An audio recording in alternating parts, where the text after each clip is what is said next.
Tle smo, da obranimo zadnji steber gospodarstva Primorske, Luko Koper, in pripravljeni smo se za njo boriti do konca.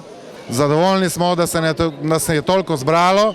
To vsekakor ni zadnji shod, ne za to vlado, ampak tudi, če pride druga, za vsako vlado, ki bo tako ravnala z državnim oziroma našim premoženjem.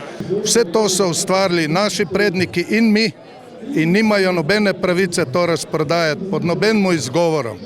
Vlada ni gospodar, narod je gospodar. Jaz mislim, da se še ne zavedamo, kaj smo v Luku Koper uspeli spontanim uporom na res prejšnji vikend. Motilo jih je, da je bilo spontano, da ni bilo napovedano, organizirano, ne vem, če je bilo zakonito, ampak po naši pravici, po našem zakonu, začuvati svoje delovno mesto, svoje firme, mesto, regijo in državo je najbolj iskreno in najbolj zakonito početi pred vsakim zakonom.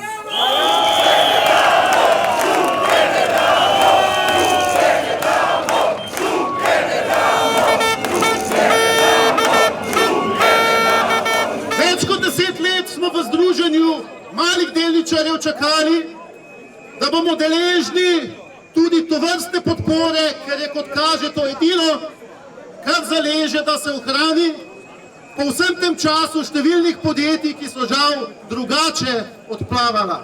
Žal so bili delavci z družinami in podporniki deležni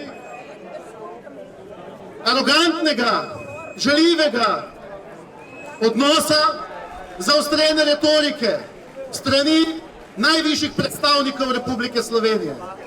Konstruktivno sporočilo nas je, naj svojo pokončnost pokažejo zoper finančne in politične oblasti v Evropi.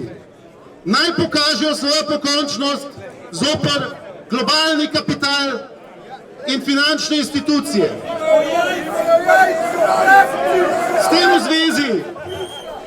tem v zvezi je ravno včeraj iz naslova ropa stoletja, ki se je zgodil v Republiki Sloveniji, ob 5 milijardah, ki so jih vsi državljani namenili za sanacijo bank, prišlo sporočilo strani predsednika Evropske centralne banke z direktnim posegom v delo organov pregona v Republiki Sloveniji,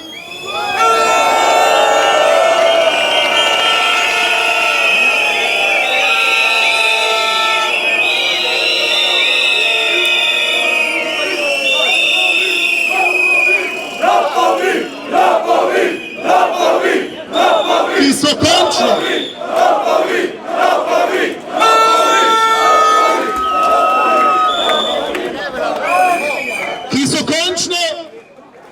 pričeli preiskovati tudi Jazbeca na Banki Slovenije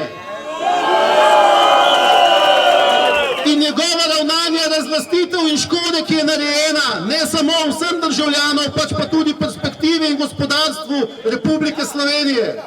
Z željo, da bi vendarle to spoznali in spredvideli, vas lepo pozdravljam in želim vse dobro naši skupnosti.